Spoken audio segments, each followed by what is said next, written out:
Une maison sans porte ne tarde pas à se transformer en champ de bataille. Tout entre, bruit, cris, destruction. C'est ainsi qu'un esprit non protégé fonctionne. Quand tu ne mets pas de limite interne, n'importe quel commentaire, n'importe quel geste, n'importe quel regard devient un tir direct à ton équilibre. Il ne s'agit pas de ce que font les autres, mais du pouvoir que tu leur accordes. Beaucoup vivent en réagissant à tout, s'épuisant de l'intérieur sans s'en rendre compte. Si quelqu'un ne répond pas à un message, ils se sentent rejetés. S'ils entendent une critique, ils la portent toute la journée. Ils cèdent de l'espace, de l'énergie, de l'attention, comme si leur paix était quelque chose de jetable. Et tout cela pour une raison, ils n'ont jamais appris à la défendre. Protéger la paix intérieure est une discipline, pas un idéal, pas une belle phrase, mais une décision ferme que l'on prend chaque jour. Garder son calme n'est pas un signe de faiblesse, c'est de la maîtrise.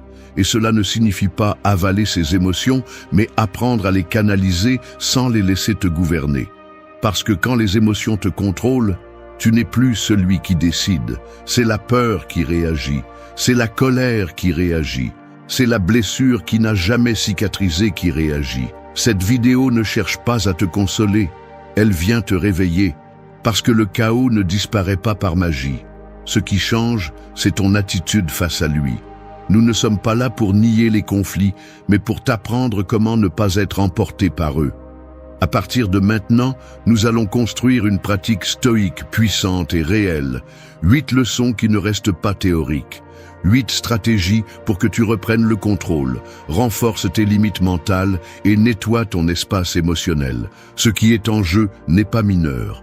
Où tu apprends à protéger ta paix ou tu continues à la donner au premier venu qui croise ton chemin.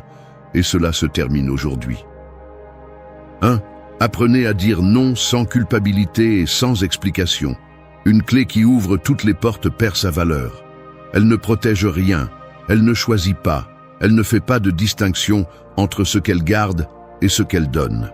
C'est ainsi que se comporte celui qui dit oui à tout par peur de déranger, par crainte de ne pas être aimé, par habitude de se remettre à plus tard. Chaque fois que vous acceptez sans le vouloir, chaque fois que vous expliquez trop, chaque fois que vous avalez votre malaise pour plaire, vous cédez quelque chose qui vous appartient, votre espace, votre énergie, votre temps, votre paix. La plupart des gens pensent que dire non nécessite une justification, comme si leur repos, leur attention ou leur bien-être devaient être défendus par des arguments. Mais celui qui passe son temps à justifier chaque limite qu'il pose finit par demander la permission d'exister. Et il ne s'agit pas d'être dur ou de se fermer au monde, mais de retrouver la dignité de votre propre jugement. Parce que si vous ne mettez pas de l'ordre, le monde entre et désordonne. Si vous ne décidez pas à quoi vous vous consacrez, vous finissez par vous consacrer à tout ce qui arrive avec assez de force. Dire non sans culpabilité n'est pas de l'égoïsme. C'est du respect pour soi-même. C'est reconnaître que votre énergie est finie, que votre santé mentale a une limite, que votre paix n'est pas à vendre. Le stoïcisme n'enseigne pas à vivre en complaisance. Il enseigne à vivre avec intention. Marc Aurèle parlait d'agir conformément à sa propre nature, non pas conformément à l'approbation des autres. Sénèque mettait en garde contre l'usure de celui qui essaie de plaire à tout le monde. Parce que ce n'est pas de la générosité, c'est de l'auto-abandon déguisé en bonté. Beaucoup se sentent coupables de refuser quelque chose parce qu'ils confondent l'amour avec la soumission, l'empathie avec le sacrifice constant. Mais le véritable amour commence par ne pas se trahir. Et si quelqu'un se sent offensé parce que vous prenez soin de votre bien-être, ce n'est pas de l'amour qu'il attend de vous, c'est du contrôle. Apprendre à dire non, c'est rompre cette chaîne. C'est arrêter de justifier votre présence, vos décisions, vos limites. C'est regarder dans les yeux sans baisser la voix, sans embellir, sans vous excuser de vivre avec fermeté. Vous n'avez pas besoin d'explications éternelles. Un non clair suffit lorsque votre vie a une direction. Si chaque fois que vous fixez une limite, vous avez l'impression de devoir faire un discours, c'est parce que vous ne croyez pas encore que vous avez le droit de vous protéger. Et oui, au début, ça fait mal. ça dérange. Parfois ça vous laisse même seul. Mais cette solitude est beaucoup plus saine que la compagnie qui exige votre reddition comme prix. Dire non sans culpabilité est aussi une façon de filtrer votre environnement. Celui qui s'éloigne parce que vous ne pouvez plus tout lui donner n'a jamais été là pour vous, mais pour ce que vous offriez. Cette purge, bien qu'elle fasse mal, nettoie votre vie. Parce que les bonnes personnes n'ont pas besoin que vous vous expliquiez pour vous respecter. Elles comprennent votre silence, acceptent votre absence, reconnaissent votre limite comme un signe d'intégrité. Celui qui n'apprend pas à dire non vit épuisé. Il se vide quotidiennement à l'intérieur tout en feignant la force à l'extérieur. Celui qui apprend, en revanche, commence à se reconstruire. Il récupère du temps, de la clarté, de l'identité. Parce que derrière chaque oui automatique que vous donniez auparavant, se cachait un non à vous-même. Et ça, c'est fini. Aujourd'hui commence l'entraînement. Et la première leçon est simple. Si votre paix intérieure vous importe, vous devrez la défendre. Et cela implique de décevoir certains. Mais mieux vaut décevoir les autres que de continuer à vous décevoir vous-même. C'est ainsi que l'on construit le respect. C'est ainsi que l'on reprend le contrôle. C'est ainsi que l'on commence à marcher en liberté. 2. Retire-toi sans prévenir de ce qui ne te nourrit plus. Il y a des silences qui ne s'expliquent pas, ils ne font que s'exécuter. Disparaître de certains lieux, relations ou habitudes ne vient pas toujours avec un préavis, ni avec des discours d'adieu. Parfois, la décision la plus sage est de partir sans bruit, sans drame, sans permission. Parce que quand quelque chose cesse de te nourrir, continuer est une forme élégante d'autodestruction. Il ne faut pas une dernière conversation pour justifier ton départ. Il faut du courage pour accepter qu'il n'y a plus rien à chercher là. Tout ce que tu as partagé avec quelqu'un ne doit pas être conservé par nostalgie. Tout ce que tu as fait par habitude ne mérite pas de continuer à occuper de l'espace dans ta vie. Beaucoup ne partent pas parce qu'ils attendent un signe, une excuse externe, une trahison claire. Mais parfois, il n'y a pas d'explosion. Juste une usure lente, subtile, constante. Tu te rends compte que cet endroit ne t'inspire plus, que cette personne ne t'écoute plus, que cette routine n'a plus d'âme. Et pourtant, tu restes. Tu te convaincs que c'est temporaire. Tu t'accroches à un souvenir, à une ancienne version de quelque chose qui a déjà changé pour toujours. Le problème n'est pas que quelque chose se termine, c'est que tu refuses de l'accepter. Et pendant ce temps, ton énergie se filtre dans des conversations vides, dans des efforts qui ne sont pas réciproques, dans des cercles qui tournent au même point. Ta paix intérieure commence à se détériorer, non pas à cause de quelque chose de grand, mais à cause de l'accumulation. Le corps se fatigue, l'esprit se brouille, le cœur devient indifférent. Et le plus dangereux de tout, tu t'y habitues. Tu crois que c'est ta place, quand en réalité, c'est ton signal pour partir. Te retirer n'est pas une défaite, c'est une victoire invisible. C'est comprendre que continuer à insister t'éloigne de toi, que protéger ton bien-être émotionnel implique de fermer des cycles sans scandale. Le stoïcisme ne défend pas l'attachement, il défend la clarté. Zénon ne parlait pas de rester là où l'on souffre sans raison, mais de se déplacer avec dignité. Marc Aurèle écrivait sur la transitoire de tout, y compris de nos propres émotions. Rester dans ce qui ne te fait plus grandir va à l'encontre de cette sagesse. Et non, tout le monde ne comprendra pas ton silence. Certains le prendront comme une trahison, comme une froideur, comme un manque d'engagement. Mais c'est leur interprétation, pas ta réalité. Tu sais ce que tu as vécu, ce que tu as donné, ce que tu as toléré. Tu n'es pas obligé de t'expliquer à ceux qui ne t'écoutent que lorsque tu parles leur langue. Le véritable respect commence lorsque tu choisis ta paix sur le besoin d'être compris. Retire-toi sans regarder en arrière. Non pas pour punir quelqu'un, mais pour guérir ce qui ne guérissait pas pendant que tu étais là. Il y a des portes qui ne s'ouvrent que lorsque tu oses les fermer de l'intérieur. Il y a de nouvelles opportunités qui n'arrivent que lorsque tu libères l'espace occupé par les anciennes. Et oui, ça peut faire mal. Le détachement n'est pas toujours romantique. Parfois, il vient avec de la culpabilité, du doute, des moments de solitude profonde. Mais tout cela fait partie du prix à payer pour vivre avec vérité. Si quelque chose ne te nourrit plus, tu n'as pas besoin de rester pour le vérifier pour la 10e fois. Tu ne devrais pas non plus attendre qu'il devienne toxique pour avoir la permission de partir. Le point de rupture n'est pas toujours visible, mais tu le sens, tu le sais. Tu ne veux juste pas l'accepter. Et repousser l'inévitable ne fait que retarder ton processus de reconstruction. Tu n'es pas né pour soutenir ce qui s'effondre tout seul. Tu n'es pas venu pour servir d'ancre à des bateaux qui se sont déjà éloignés. Ton énergie n'est pas faite pour alimenter ce qui ne répond plus. 3. Filtre ton environnement avec intelligence émotionnelle. Tout ce qui brille n'est pas or, ni tout ce qui t'entoure mérite de rester. Une rivière ne coule pas en traînant des déchets indéfiniment. S'il n'y a pas de filtre, l'eau se contamine. Il en va de même pour toi. Si tu ne filtres pas ton environnement, ton esprit se remplit de pensées étrangères, d'émotions empruntées et de conflits qui n'ont jamais été les tiens. Et sans t'en rendre compte, tu commences à vivre en fonction du bruit que les autres génèrent. Tu perds ton centre en essayant de t'intégrer, d'être accepté, de maintenir des liens qui n'existent que parce que tu as oublié de lâcher prise. Filtrer n'est pas rejeter le monde, c'est protéger ton équilibre. C'est comprendre que tout le monde ne peut pas t'accompagner là où tu vas, que toute conversation n'est pas constructive, que toute compagnie ne console pas. Beaucoup confondent proximité avec valeur. Ils pensent que parce que quelqu'un est présent, il mérite d'avoir une influence sur ta vie. Mais la proximité sans conscience n'ouvre que des portes à l'invasion émotionnelle. Et celui qui ne sait pas filtrer vit en portant ce qui ne lui appartient pas, frustrations étrangères, critiques déguisées en conseils, drames recyclés qui se répètent comme si tu étais responsable de les résoudre. L'intelligence émotionnelle ne consiste pas à sourire tout le temps ou à feindre le calme.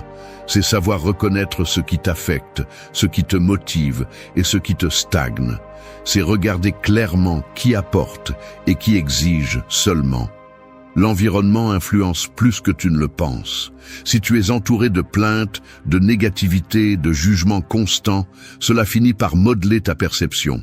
Et si tu n'es pas attentif, tu commences à penser comme eux, à ressentir comme eux, à voir la vie à travers les mêmes filtres brisés. Le stoïcisme parle de l'entraînement de l'esprit, mais aussi de la protection de l'environnement qui l'entoure. Marc Aurèle n'écrivait pas au milieu des foules. Sénèque ne cherchait pas la validation à chaque phrase. Tous deux savaient que l'environnement sans critères peut devenir un ennemi silencieux. Et aujourd'hui, plus que jamais, cette sélection est urgente. Non par arrogance, mais par santé mentale. Non par supériorité, mais par survie émotionnelle. Tu n'es pas obligé de laisser tout le monde entrer dans ta vie simplement parce qu'il frappe à la porte. Commence à observer. Qui ne te parle que lorsqu'il a besoin de quelque chose? Qui te vide après chaque conversation? Qui t'interrompt lorsque tu veux grandir? Qui se moque lorsque tu fixes une limite? Ce n'est pas un hasard. Ce sont des signes, et chacun d'eux te montre par où ton énergie s'échappe. Celui qui ne t'écoute pas quand tu parles sérieusement ne mérite pas ton silence quand tu te tais par respect. Celui qui exige une disponibilité constante ne comprend pas ce que signifie la réciprocité. Filtrer, c'est aussi apprendre à dire non, à lâcher des relations basées sur le passé et non sur le présent. C'est accepter que certains liens ne sont pas morts, ils ont simplement cessé d'avoir un sens. Et tu n'as pas besoin de détester quelqu'un pour arrêter de l'avoir près de toi. Il suffit de reconnaître que le cycle est terminé, que ta croissance dérange, que ta nouvelle façon de penser ne correspond plus à leurs besoins de conflit. Et c'est bien, tu n'es pas obligé de reculer pour maintenir la paix. Il ne s'agit pas non plus de vivre isolé. Il s'agit de choisir avec qui tu partages ton temps, tes idées, ta vulnérabilité. Parce que si tout le monde a accès à toi, ta valeur se dilue. Apprends à discerner. Tout le monde ne mérite pas ton énergie. Certains sont là juste pour interrompre ton processus. D'autres, pour te rappeler à quel niveau tu étais quand tu ne te connaissais pas bien. La vie se transforme lorsque tu choisis ton environnement avec conscience. Non par confort, mais par respect pour ce que tu construis en toi. Protéger ta paix, c'est aussi nettoyer ton environnement. 4. Arrête de réagir à tout ce qui cherche à te provoquer. Le feu ne s'éteint pas en y versant de l'essence. Et pourtant, c'est ce que tu fais chaque fois que tu réponds à une provocation. Chaque fois que tu te laisses entraîner par une critique inutile, un commentaire malveillant, un regard chargé de jugement, tu deviens du combustible pour le jeu des autres. Et le pire, c'est que tu le fais en croyant que tu défends ta vérité, alors qu'en réalité, tu perds le contrôle que tu as tant de mal à construire. Réagir impulsivement, c'est donner à quelqu'un d'autre le pouvoir de décider comment tu te sens et comment tu agis. C'est permettre à quelqu'un d'autre de tirer ta paix au même niveau où il est déjà piégé. Tout ne mérite pas une réponse, tout ne nécessite pas une défense, toute provocation n'est pas un appel à la guerre. Il y a ceux qui cherchent simplement à projeter leur chaos parce qu'ils ne savent pas comment gérer leur vide.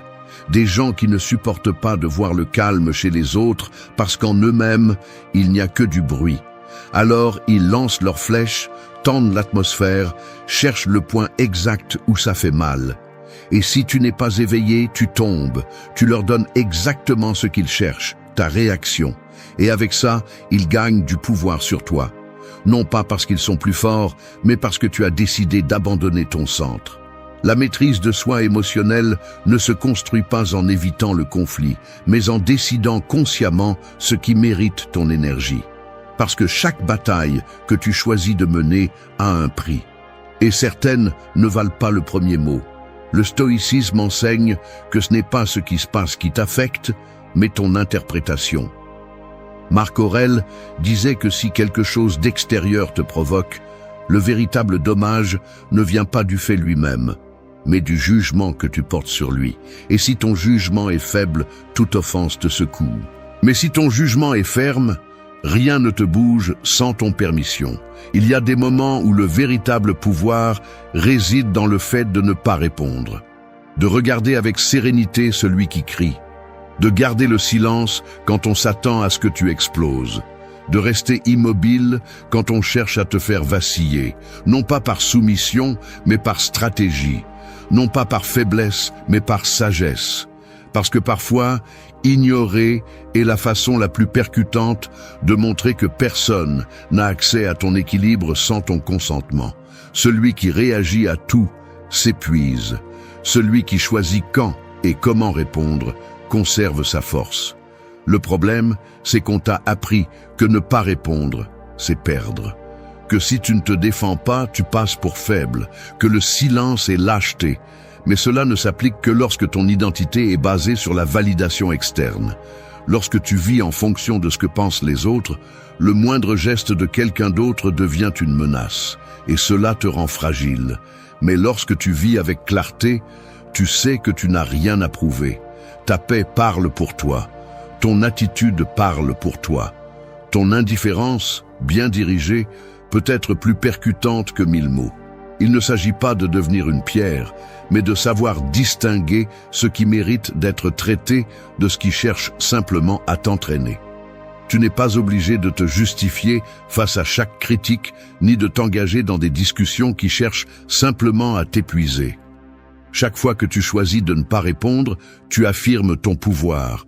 Tu dis « Tu ne me contrôles pas, tu ne me définis pas, tu ne mérites pas ma réaction ». Le calme dans un monde qui vit en réagissant est une forme de rébellion. C'est une déclaration d'autonomie. Et cela s'entraîne. Cela se travaille au quotidien. Dans cet instant où tu pourrais crier, mais tu choisis de respirer. Dans cette seconde où tu pourrais exploser, mais tu décides de te retirer. Non pas par lâcheté, mais comme un signe que celui qui maîtrise son esprit n'a rien à prouver. 5. Entraîne ton esprit à ne pas être otage de la pensée. Une cage n'a pas besoin de barreaux pour piéger quelqu'un. Parfois, une idée répétée 1000 fois suffit, une croyance mal apprise, une histoire interne que personne ne remet en question.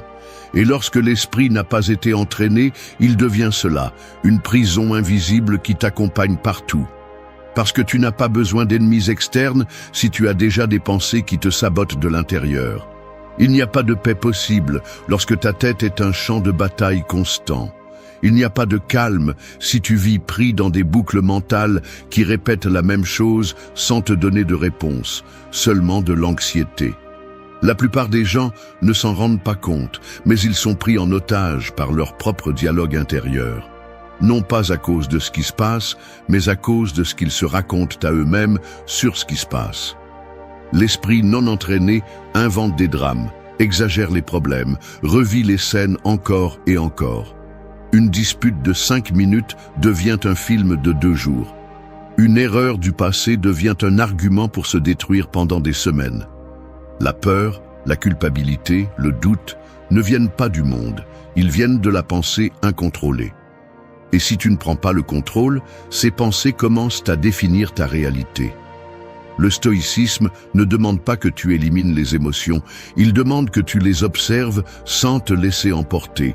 Il ne dit pas que tu arrêtes de penser, il dit que tu arrêtes de croire tout ce que tu penses. Marc Aurèle écrivait que nous ne devons pas être esclaves de nos passions, et cela inclut aussi les passions mentales. Parce qu'un esprit qui ne se remet pas en question devient un tyran silencieux.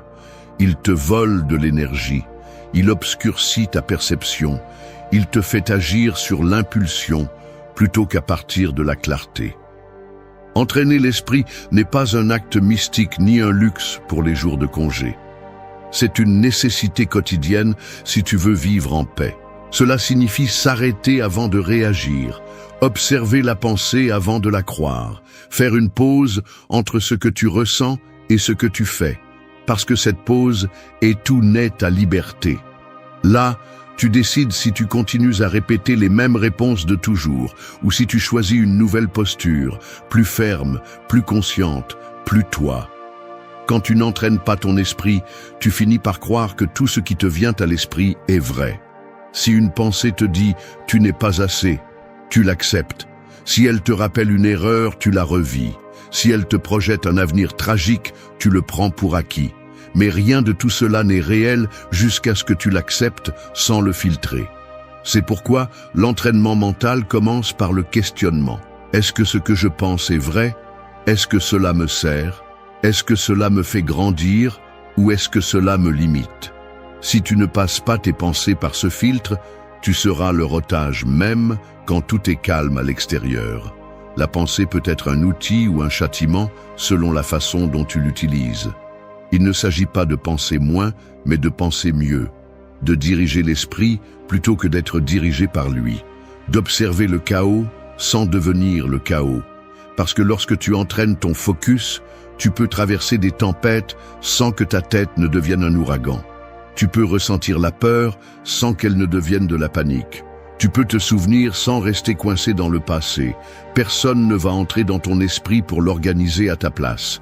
C'est ta responsabilité. Tout comme tu entraînes ton corps pour résister, tu entraînes ta pensée pour ne pas abandonner. Avec la méditation, la réflexion, la pleine conscience. Non pas pour effacer ce qui fait mal, mais pour le traiter avec clarté. Non pas pour éviter l'inconfort, mais pour ne pas l'agrandir avec des pensées inutiles. Un esprit entraîné n'est pas un esprit vide, c'est un esprit stable, capable de voir la peur sans céder, de ressentir l'émotion sans devenir esclave, de penser oui, mais sans tomber en otage. 6. Maintiens ton calme sans demander la permission. Il ne faut pas une tempête pour couler un bateau. Parfois, il suffit que le capitaine perde le contrôle du gouvernail. Et c'est exactement ce qui se passe lorsque tu cèdes ton calme à ce qui se passe à l'extérieur. Peu importe à quel point la mer semble sereine si la panique règne en toi. Parce que la vraie paix ne dépend pas du climat extérieur, mais de ta capacité à te maintenir lorsque tout commence à tourner. Celui qui n'apprend pas à maîtriser son centre vit en réagissant à l'environnement comme une marionnette. Si l'autre crie, tu cries. Si l'autre part, tu te brises. Si l'autre presse, tu te troubles. Et à la fin, tu ne sais plus qui prend les décisions dans ta vie. Maintenir le calme n'est pas éviter les conflits, ni vivre dans un faux état zen. C'est choisir de ne pas devenir le reflet du chaos des autres. C'est voir que tout peut être en feu autour de toi et pourtant rester lucide. Et cela ne se fait pas en attendant que les autres se comportent comme tu le souhaiterais. Cela se fait lorsque tu arrêtes de demander la permission d'être en paix, lorsque tu n'as plus besoin que le monde soit en ordre pour te sentir entier. Lorsque tu comprends que ton calme ne dépend pas de l'extérieur, mais du muscle intérieur que tu as appris à renforcer avec les années, les coups, les décisions difficiles. Le problème est que beaucoup pensent que rester calme est synonyme d'abandon, que si tu ne cries pas, tu perds, que si tu ne discutes pas, tu te soumets, que si tu n'entres pas dans le feu, tu évites. Mais ce n'est pas le cas. Garder son calme est une façon de répondre depuis le contrôle, pas depuis la soumission. Tu ne choisis pas le silence parce que tu n'as pas de voix, mais parce que tu sais que tout ne mérite pas une réponse. Tu ne recules pas par peur, mais parce que tu comprends que ton énergie ne doit pas être dépensée à prouver quoi que ce soit. Le stoïcisme l'exprime clairement. Ta paix est ta responsabilité. Marc Aurèle disait que si quelque chose te perturbe, ce n'est pas la chose en soi, mais l'opinion que tu as d'elle. Et si cette opinion n'est pas remise en question, tu finis esclave de tes réactions. Maintenir le calme est donc un exercice d'intelligence. Cela signifie avoir la force de ne pas céder à chaque impulsion, la vision de ne pas répondre au premier coup émotionnel, et la fermeté pour marcher au milieu du bruit sans laisser le bruit marcher avec toi. Tu n'as pas besoin d'expliquer à personne pourquoi tu n'as pas explosé, pourquoi tu ne t'es pas impliqué, pourquoi tu n'as pas suivi le jeu.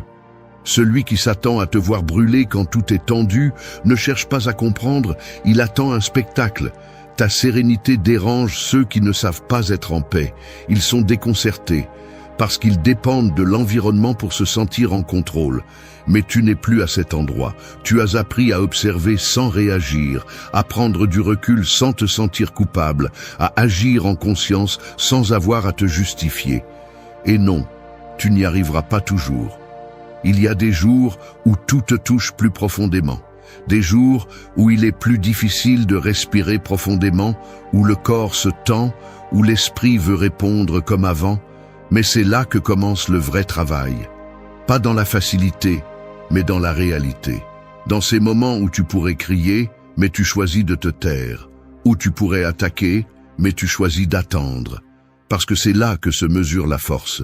Pas quand tout est calme, mais quand tu es le calme. Maintenir ta paix n'est pas une stratégie pour plaire, c'est une affirmation de pouvoir personnel. Il ne s'agit pas de nier ce que tu ressens, mais de ne pas laisser tes émotions prendre le volant. Il ne s'agit pas d'être intouchable, mais de savoir quand agir et quand observer. Et cela, bien que beaucoup ne le comprennent pas, est ce qui te sépare du chaos. Le calme n'est pas un privilège. 7.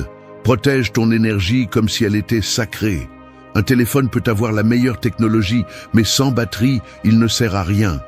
Ton corps est pareil, ton esprit aussi. Ton énergie est cette ressource invisible qui détermine comment tu vis, comment tu réagis, ce que tu tolères et même quels rêves tu peux construire. Et pourtant, beaucoup la donnent comme si elle était infinie. Ils se lèvent épuisés et pourtant offrent le peu qu'ils ont à des personnes qui ne savent qu'exiger, à des activités qui ne comblent pas, à des environnements qui polluent, comme si leur vitalité n'avait pas de valeur, comme si l'épuisement émotionnel faisait partie du prix à payer pour être accepté. Mais celui qui ne protège pas son énergie se perd, pas d'un coup, mais petit à petit. Il cède d'abord son temps, puis sa voix, ensuite sa clarté, et un jour, il se réveille sans motivation, sans enthousiasme, sans force. Non pas parce qu'il n'a pas la capacité, mais parce qu'il a oublié quelque chose d'essentiel. Tout ne mérite pas d'avoir accès à ce qui te recharge. Tout ne mérite pas de présence, d'attention, d'espace. Il y a des personnes qui n'ajoutent rien, elles absorbent seulement. Il y a des habitudes qui n'apaisent pas, elles anesthésient seulement. Et il y a des routines qui semblent nécessaires, mais en réalité, elles ne font que t'éloigner de toi.